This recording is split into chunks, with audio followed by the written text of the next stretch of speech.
What up, y'all? Welcome back to the channel. Today we're talking about the best cameras you can get for under $600. Let's get into it. All right, so I'm gonna break down actually my top 5 recommendations for cameras under $600, give you a bonus camera, and I'm really gonna talk to you about what cameras are best for you. So that's something to keep in mind. These are my personal opinions. I've owned most of these cameras, I've shot all of them, but I also want you to remember what is the best camera for you and what your situation is. Are you more of a stills person? Are you more of a videographer? Are you just your average Joe or your parent just trying to take better photos? All those things factor in. If you are new to photography or videography and you're just getting into this and you just want to get a nicer camera to take better photos of your friends and family, well, the main thing to keep in mind is what camera is easiest to use, what is most intuitive, what is most convenient. Those are all things that are going to play a factor in you actually using the camera and getting good shots. And in the end of the day, that's all that matters. All right, Dominic, shut up. Let's get into it. Here we go. All right, starting off this lineup, I'm gonna give you the Canon T7 that comes in at about $500, $450, depending on where you look. And that is the only camera on this list that is a classic DSLR. So it is not a mirrorless camera. All that means is it's not a digital sensor readout, so you won't be able to see your picture before you take it. Blah, blah, blah. Enough technical talk. It's one of the most popular cameras on the market today. It's ones that you find in Costco, in those boxes, in the little kits. And it's a great little camera. However, it does have some major flaws. All right, let's talk about the pros of the T7 first. So at $499, it's a very good price. It does shoot RAW. Canon is one of the most reliable companies on the market, has a huge lens lineup, huge aftermarket market for being able to buy different parts and batteries and third-party lenses and that sort of stuff. So gives you a lot of options. So it's a great starting point. It also has Wi-Fi capabilities for easily transferring your photos over. Canon has a very good app for this. It has great ergonomics. It feels good in the hand. Let's get into the cons. This camera is way behind the curve, especially to the other cameras on my list right now. I put it on here because it's a good, reliable starting point, but overall, I definitely wouldn't recommend this camera in comparison to some of the others. It's still one of the best.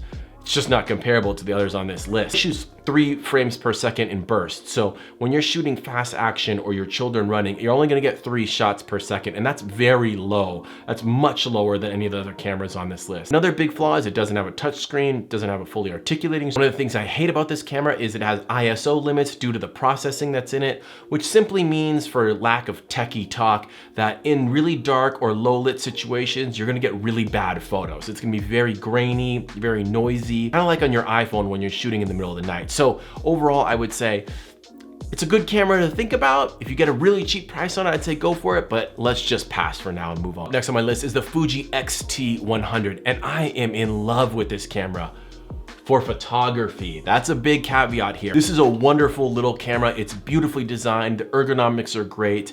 It's very reliable. It's a solid build for the price point. Fuji comes in right at the top of our range at $600, but it is well worth it. Fuji has some of the most beautiful, stunning colors on the market. This is just a little brother to some of the higher end Fujis, which is also a huge plus because when you buy nice lenses for this camera, you can keep those lenses as you grow into more expensive bodies. I don't know if you'll do that or not, but it's definitely something to consider that some of these other cameras cannot do. So you might just throw away money when you buy lenses on those. This Fuji is a great little price point because it's in the middle of their lineup. It's not as cheap as some of the XA Fuji cameras, which is the really entry level, and it's not as high as some of the higher X-T30 models. At 24 megapixels, this sensor is absolutely stunning.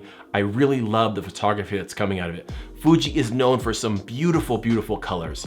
So if you're looking to get into nature photography, wildlife, even shooting beauty and portraits, this camera is wonderful for that. You will get some really beautiful image out of it. It also has a fully articulating touchscreen. It has a viewfinder, which are great features. However, that touchscreen only works in camera modes, not in menu modes, but I'm nitpicking here. It's got a detachable grip that you can add on for more comfortable ergonomics. The battery life is good.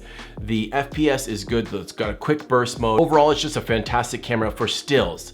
Now, when we get into video is where I really have a problem with this camera and why it still isn't at the top of my recommendations. Not to get too techie on you again, but in videos, this camera only shoots 15 frames per second. At 15 FPS and 4K, that's unusable. So there really is no 4K on this camera. So you really shouldn't be getting it if video is important to you. You can't shoot 1080, but at this point, at this price point, I would expect to at least be able to shoot 4K 24. And all that means is a nice 4K video to be able to shoot whatever it is that you want. If photography is your main goal and you're not interested in video at all, I would highly recommend the Fuji. Let's move on. Up next on my list is the Olympus EM10 Mark III. This comes in at $500 and it's a beautiful little camera. I really, really like it. It's a 16 megapixel micro four thirds camera, so the sensor is a little bit smaller. You will have some issues in low light and getting that shallow depth of field where the background is really beautiful and blurry in comparison to the other cameras on this list. Micro four thirds opens a huge plethora of lens lineups because multiple companies make these micro four third lenses and they're all interchangeable. That 16 megapixel micro four thirds sensor is really nice and it has an anti-aliasing filter, which is just tech jargon for it's a good sensor at that megapixel count. Some of the other megapixels are up in the 24 range, which is a little bit nicer. It gives you a little more data to work with if you're gonna crop in digitally after the fact. I would like to have a little bit more, but 16 is still very usable. I really like the look of this camera and the feel of it. It feels really great in the hand. The ergonomics are fantastic. It's got a really beautiful viewfinder, especially nice in sunny and bright lit situations where you can't quite see the screen on the back. I really like that Olympus reworked their menu system to really simplify things. In the previous models, it was really antiquated and just difficult to fumble through to find things. So this new menu system and user interface is actually quite pleasant. I really enjoy it. Another wonderful thing about this camera is it has 5-axis in-body image stabilization, which means that you can shake the camera around and your image will stay quite smooth when you're shooting video. Another plus for this camera is the 4K video that it's putting out. You pairing that beautiful 4K, a nice looking sensor, and that in-body image stabilization, and this camera is very, very capable of both stills and photography. So it is a great choice at this price point. Another thing I really love about the micro four thirds sensor and this camera specifically is the size and weight. Seeing that it's a smaller sensor, the lenses are now a little bit smaller, the body is small and light and just very compact to use. So if this is gonna be your everyday family camera or travel camera, it's an excellent option because your lenses will be that much more convenient to carry. In closing, I would say I highly recommend this for all skill levels, but especially for beginners and those average Joes out there, as this camera has a lot of automated features. So you can actually take some really fantastic videos and photos by just keeping this camera in full auto. That's definitely not the case with some of the other cameras that I've already mentioned. This camera is one of the best in full auto, so I do recommend it for that. Only downfall is when you're shooting video, the full ISO automation just doesn't work well. So it doesn't have auto ISO, which means when you're changing lighting situations and you're shooting video, you will need to change your settings as you go, especially when you're going from light to dark situations. That is something that kind of bugs me with this camera, but overall, I would say I highly, highly recommend it, especially at this price point. An excellent purchase for you guys. Up next is the Canon M50. That's a 24 megapixel, $500 camera. This little camera was groundbreaking when it came out. It had a lot of press, a lot of positive feedback, and I actually bought one and owned it for a good amount of time. I really, really love this camera overall, and I'd say it's one of my highest recommendations, especially at $500. Oh, that is such a deal right now. For a full review on this, check out my video here. I will include it in the links below as well. But let's just go through a really brief summarization. The Canon M50 is another highly reliable Canon camera. Puts out beautiful colors and has an outstanding focusing system in something called the dual pixel autofocus. It works really well and it really doesn't miss. It's better than any of the cameras that I've mentioned so far. So for those of you in tough situations where you have highly fast moving objects like children or like my 2-year-old that's on the run constantly, this autofocus system will allow you to capture those moments and still be in focus. Something that's very difficult to do if you don't have a quality autofocus system. Another thing I really love about this camera is that it does shoot in full RAW CR3 format. That means that you could take a photo, and if you don't get your lighting perfectly right beforehand, you could then put it into Lightroom in post and you could change your lighting around without losing a lot of data. That's something that's very important. If you get a camera that can only shoot in JPEG and not in RAW, then you have to get your lighting right every time you take that photo. You can't change it later on without destroying the image. Another thing I love is it has a fully articulating touchscreen, which flips around so you can shoot selfies. It's great for vlogging. It's a fantastic little camera for videos and stills. The colors that are coming out of this are also stunning. Canon really nails skin tones really well, so you don't get any weird green hues or orange looking colors on skin tone. Things I do not love about this camera are the crop. The crop is actually horrendous in 4K. Meaning, if you have a 50mm lens on your camera, and on other cameras, you're gonna see a true 50mm. But when you put it into 4K, now your image crops in and zooms in on a 1.7 crop. So that 4K is really unusable on this camera if you're trying to shoot wide angle shots like vlogging. I don't recommend this camera for that. Another problem I see is that it does not have in-body image stabilization. It only has digital stabilization. What this means is that your image is now cropped even more. So in 4K with stabilization on, it is really unusable as it's almost a 2x crop. I hate it for vloggers. You really can't use it for that. And it's one of the reasons I ended up selling the camera, because the crop was so bad. But if you don't mind a crop and you don't want to shoot a lot of wide angle, or you're shooting in 1080 only, it's a fantastic camera, both on the stills and the video side. I highly recommend it, and it really can't be beat at that $500 price point. Canon really nailed this camera in terms of size, weight, and ergonomics. It's really great in the hand. It feels really wonderful.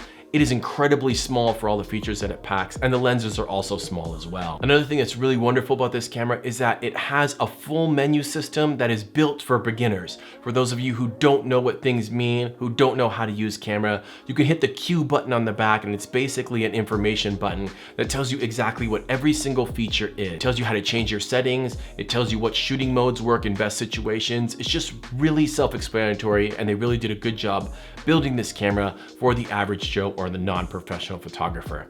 I love that, and it makes it so convenient and easy to use, and it really helps you learn the camera as you continue to use it. So the intelligent auto mode does a great job of figuring out the scenes, figuring out the lighting, figuring out what should be in focus and what should not be in focus. The last thing I want to say on this camera is that it does have a relatively small lens lineup because it is one of the newer models and newer sizes that Canon's put out. They've only had these small mirrorless cameras for a couple years now, and they haven't really taken their lens lineup too seriously. So if you want to get an extensive lens lineup of zooms and wides and primes and really nice lenses to serve you in the future, well, this isn't the system for you, because they don't have a place to step up on this mirrorless system. You can only get so big, and also there's only so many lenses on the market right now. As time goes on, we are seeing more lenses added to the system, but as of right now, that is a flaw. All right, let's move on to my last and final camera and winner of this whole roundup, and that is the Sony A6100. I actually owned this camera for a little bit and think it is a fantastic camera at that $600 price point.